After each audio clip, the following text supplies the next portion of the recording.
కోరారు. నేను ఒకసారి మా రాష్ట్ర అధ్యక్షులతో చర్చించి పార్టీలో చర్చించి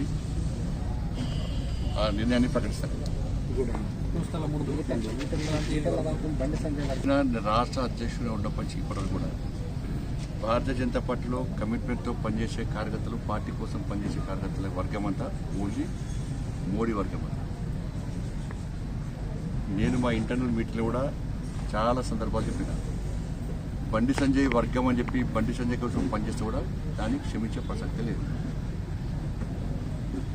వ్యక్తి కోసం గ్రూపులు కట్టేవారికి అది బండి సంజయ్ కోసం పనిచేస్తున్నా, ఎవరి కోసమైనా పనిచేస్తే వాళ్ళకి టికెట్ 50% ఇవ్వం. ఇది ఎక్కడి నుంచి వచ్చిందా? భారతీయ జనతా పార్టీలో ఈ వర్గం ఆ వర్గం ఉండదు. ఎవరు అనుకుంటే వాళ్ళ మూర్ఖత్వం. ఒక్కడి జెండా కోసం పనిచేయాలి, పార్టీ కోసం పనిచేయాలి. వ్యక్తి కోసం పనిచేస్తే పార్టీలు ప్రోత్సాహం ప్రసక్తి లేదు. నా కోసం పనిచేస్తూ ఉండదు, ప్రసక్తి లేదు. దాన్ని ఎప్పుడు ప్రోత్సహించము, దాన్ని అనుమతించము. దాన్ని హుజాబాద్ నియోజకవర్గంలో కరీంనగర్ పార్లమెంట్లో ఆ పద్ధతి పోయింది. ఎక్కడ లేని సమస్య ఇక్కడి నుంచి వస్తున్నది, ఎక్కడ లేని సమస్య ఇక్కడి నుంచి వస్తున్నది. ఎవరైనా కూడా ఎవరి రాజకీయ భవిష్యత్తు మనం కష్టపడి ఇప్పుడు గట్లంటే బండి సంజయ్కి పార్టీకి హుజరాబాద్లో తక్కువ ఓట్లు రావాలని కొంతమంది పనిచేసింది. మన టికెట్ ఇవ్వమంటారా? ఇప్పుడు ఇవ్వమంటారు టికెట్? ఇప్పుడంతా కష్టపడి పనిచేసారు. వీళ్ళు ఏ వర్గం? ఈయన ఎవరు వాళ్ళు చేయలేడు, ఈయనకి ఎదిగిస్తున్న నిధులు, వీళ్ళకి ఎదిగిస్తున్నా, వీళ్ళకి ఎదిగిస్తున్న నిధులు. అసలు నాకు వర్గం లేదు.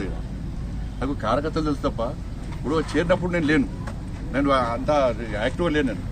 నేను ఎవరికో నాకేం తెలుస్తుంది అన్న, నాకు ఎవరు అసలు పనిచేస్తున్నా. ఇప్పుడు ఈజీఎస్ దేశంలో ఏ ఎంపీ మీరు నమ్మరు, ఏ ఎంపీ కూడా ప్రతి గ్రామ పంచాయతీ 5 లక్షల నుంచి 20 లక్షలు ఇచ్చినటువంటి ఒక ఎంపీ నాకు పెట్టింది. కరీంనగర్ పార్లమెంట్లో ఎన్ని గ్రామ పంచాయతీలు ఉంటే అన్ని గ్రామ పంచాయతీలు సరే ఒక 10-20 గ్రామ పంచాయతీ టెక్నికల్ ప్రాబ్లం వలన ఇవ్వలేకపోయినాం. ప్రతి గ్రామ పంచాయతీకి 5 లక్షల నుంచి 20 లక్షల వరకు ఈజీఎస్ నిధులు ఇచ్చింది నేనే. ఇప్పుడు ప్రారంభోత్సవాలు చేస్తున్నాం మేము. ఒక్కొక్క మండలానికి 1.5-2 కోట్ల నిధులు ఇచ్చినాం. అన్ని కలిపి ప్రారంభోత్సవాలు చేస్తున్నాం. మీరు చూస్తున్నారు. మీరు ఎంపీ ల్యాడ్స్ కూడా ఎవరు వస్తారు, నిన్న కూడా ఇచ్చిన, అంతకోసం తనకిచ్చిన, ఎవరు వచ్చినా అంత అవి దేనికోసం మనకు కావాల్సింది ఎవరు గెలవాలి? పార్టీ కోసం కష్టపడ్డటువంటి ఇలా ఇది కార్యకర్తల ఎలక్షన్స్ అన్న, వాళ్ళు పార్టీ కోసం కష్టపడి గెలిపించారు.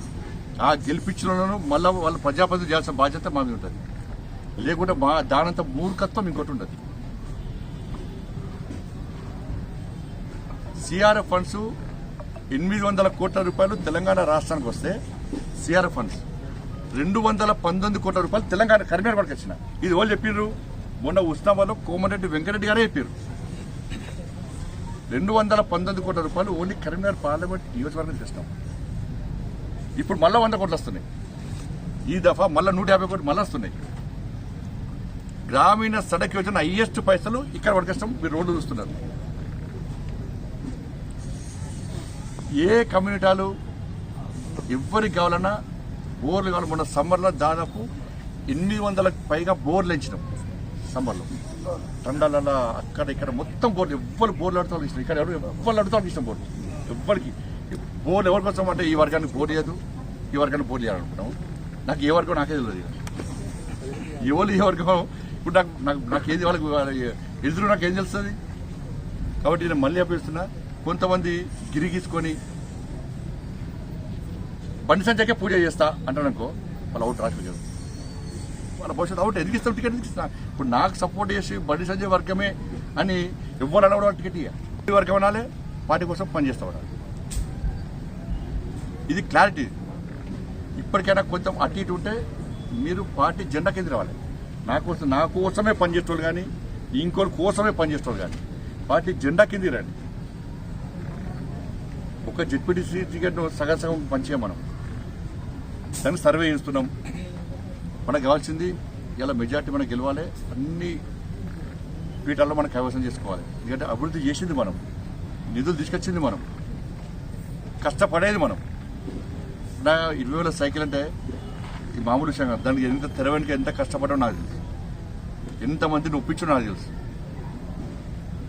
ఎందుకంటే బాధలు తెలుసుకోవాలి, కష్టాలు తెలుసుకోవాలి మనం చేస్తున్నాం. మనం ఇలా మోడీ అయినాక మోడీ కిట్స్ కోసం ప్రయత్నం చేస్తున్నాం మనం. నేను నంబర్ నేను పోతే బట్టలేవా నా పిల్లలకు బటన్స్లో. ఇప్పుడు నేను ఏసీపీ మాధవన్ చూస్తాము, అది కింద చెప్పులు ఇక్కడ మొత్తం చిరిగిపోయింది, డ్రెస్ మొత్తం చిరిగిపోయింది. ఒక తృప్తి వాళ్ళకు, అరే సైకిల్ వచ్చింది నాకు, పోదాం స్కూల్కి పోదాం. ఈ పేదరికం గురించి మంచి ఆలోచన చేస్తుంది తప్ప ఇంకేంటంటే ఈ రాజకీయాలు, ఇంకెవరో రాజకీయాలు, చిల్లర రాజకీయాలు. జెండా కింద రావాలి, అందరిని గెలిపిస్తాను నేను. ఈసారి కష్టపడి పనిచేసిన ప్రతి కార్యకర్త, కరీంనగర్ పార్లమెంట్లో ప్రతి కార్యకర్తను పక్క పోటీ చేస్తాము, సర్వే ప్రకారం టికెట్ ఇస్తాము, పోటీ చేస్తాము, అందరినీ గెలిపించే పూచినది అన్ని చూడగా. ఇవాళ బయట ఇదంతా కష్టపడేది ఇప్పుడు దేనికోసమని, ఎవరికోసమని. నేను ఎంపీ గెలిచిన ఇంకెన్ని సంవత్సరాలు, ఇంకా 4 సంవత్సరాల దాకా ఏముంటుంది? కానీ ఎందుకు కష్టపడుతున్నాం? ఇవాళ 3 రోజులు ఢిల్లీలో ఉంటున్నా, దేశం మొత్తం తిరుగుతున్నా, 4 రోజులు కర్నూలులో ఉంటున్నా. దీనికోసం కార్యకర్త కోసం ఉంటున్నాం మనం. కానీ ప్రజల్లో కూడా ఒక మంచి సందేశం, ఒక విశ్వాస నమ్మకం ఉండాలని చెప్పి ఒక ఆలోచనతో మాత్రమే ఇది చేస్తున్నాం తప్ప ఇవన్నీ బంద్ చేయాలి. ఎవ్వరు చేసినా బంద్ చేయాలి. దీన్ని ఎవ్వరు సహించరు. మీ మీడియా సోదరులకు కూడా దయచేసి విజ్ఞప్తి చేస్తున్నాం, మాకు సహకరించండి. ఇటువంటి న్యూస్ రాకుండా మీ చేతులు ఖరాబ్ అవుతాయి, మీ మైండ్ ఖరాబ్ అవుతుంది. ఆ ల్యాప్టాప్ ట్యాబ్లో కొట్టి మీ చేతులు కూడా ఖరాబ్ అవుతాయి.